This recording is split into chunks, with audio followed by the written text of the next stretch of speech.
Okay guys, so this is part two of my Gator pedal board build, and right now all I'm going to do is fasten my pedals to the board. For that I like to use a product called, it's by 3M, it's called Dual Lock. This is the 250 version, which basically there's a couple different versions, and it has to do with how far apart the teeth are spread. So this stuff is, I don't really know how to explain it. It's not like Velcro at all, and it sticks to itself, and it's very, very sturdy once you get it on. A couple reasons I like to use this. It sticks very well, but it's still, you can still get it off of the board. So if you ever wanted to sell a board, you at least have some chance of getting this off, and in case somebody else wants to use Velcro, which most people do. So so the first thing I want to do, and I'll just demonstrate this on one pedal. I think I'll go ahead and do the Trace Elliott here.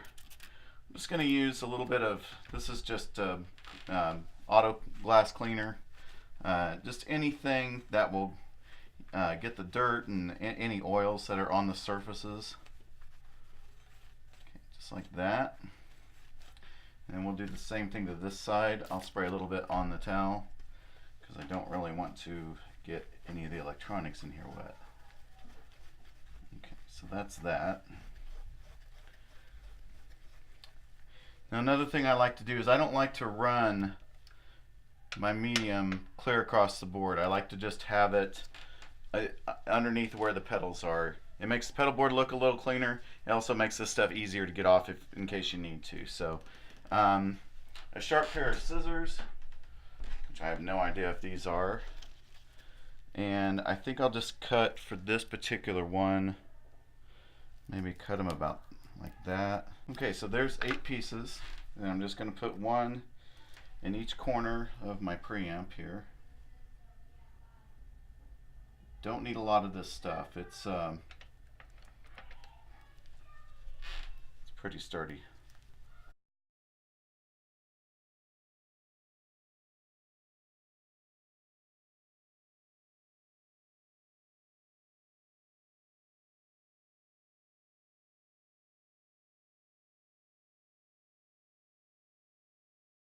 Okay, then we're just going to take the mating pieces and stick those on here. You want to press down pretty firmly too to make sure you got a good contact with the adhesive.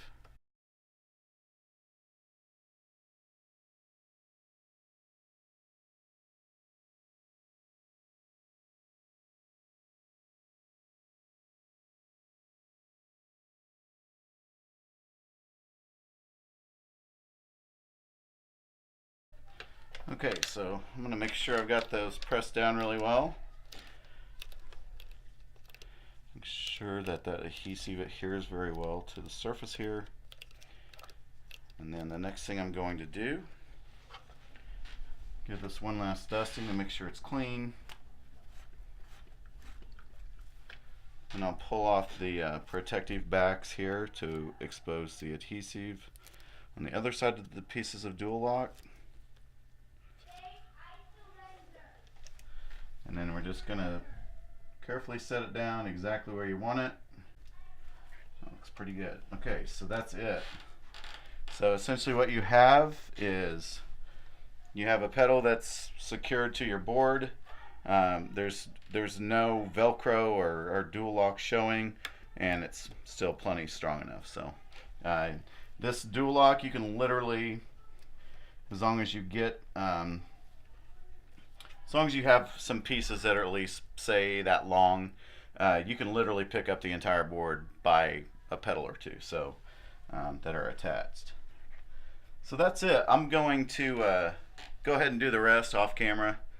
That you get the idea. So I'll do the rest off camera, and then we'll talk about creating patch cables for this board. So, all right, I'll be back in a bit. Okay guys, so in the last part we reviewed the Gator pedal board and I showed you my method as far as fastening the pedals to the board using dual lock. So now what I want to do is go ahead and make some custom patch cables. As it stands right now, I only need 2 or 3. I managed to find some in my junk drawer that were actually pretty close to the right length already. So you know, when you've when you've been using a board for a long time and it's undergone several iterations, you tend to accumulate these if you make your own, or if you buy them, I guess, too. But so in order to make a custom link patch cable, it's pretty simple. At least my method is. All I do is, this is Megami instrument cable. All I do is put the end to the output jack I want, fish it around how I want it to go on the board, and then put my thumb to the end of where the input jack is on the next pedal, and then from there I just cut. So that's about the length I need right there. It's going to be a little bit longer than what I need, which is fine. Having a little bit of slack works well. So let me get the pedal board out of the way, get the soldering iron warmed up, and show you how to solder the pancake connectors to this. So, okay, back in a sec. Okay, so we've got the soldering iron heated up. I've got my custom cut length of Megami instrument cable, and I have my pancake connector.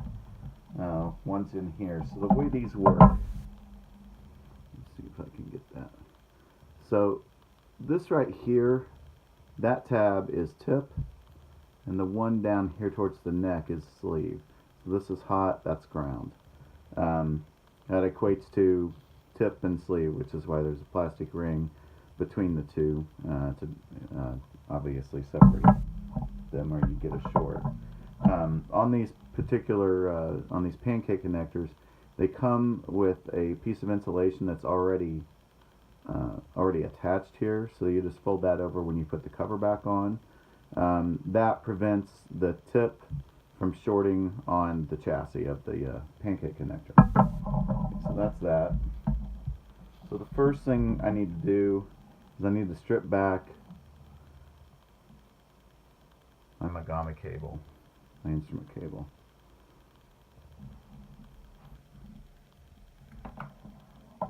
So then what you'll see inside is a copper shield around. That is your ground. So I'll twist that together. And then your hot, or your tip, is the center wire here that's sheathed. Okay. And I will go ahead and tin these while I've got them here. Make sure that's sure. Okay, so I need to tin my tip first. And it's going to apply heat to the cable itself, and then add a little solder.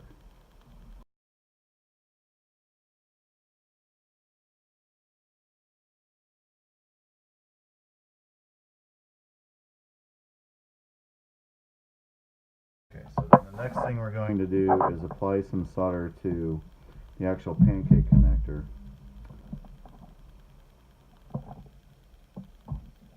And I'll just apply a little heat to the tab and put a little solder on it. Same thing with the ground.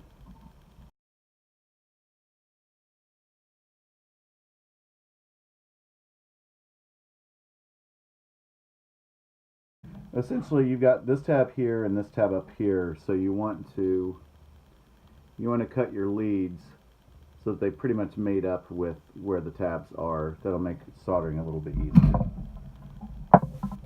So I'm just going to tin my tip again, my soldering iron, and we'll go ahead. I'll do the ground first.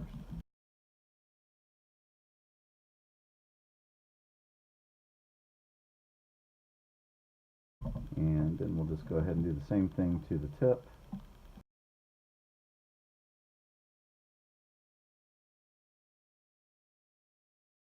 You don't need a lot of solder. You just need to make sure you get all of the surfaces hot enough for the solder to penetrate. Otherwise you'll get a cold joint and these will break off. So not the best soldering job I've ever done, but it'll certainly do for this. Okay, so I'm going to let this end cool off and rinse and repeat on the other end here. Don't worry about the ground wire here touching the casing. Keep in mind that the ground tab, that's what it's connecting to. It's connecting to the casing. That's what it's grounding to. The hot lead itself is the only thing that you want to make sure doesn't touch any of the casing, otherwise you'll get a short. So that's that as far as doing patch cables, and I'll come back. I guess the next thing we'll do is power up the board. So I'll run all the power. I'll put the small power supply I'm using underneath the board, and we'll get that all plumbed up. So okay, back after a bit.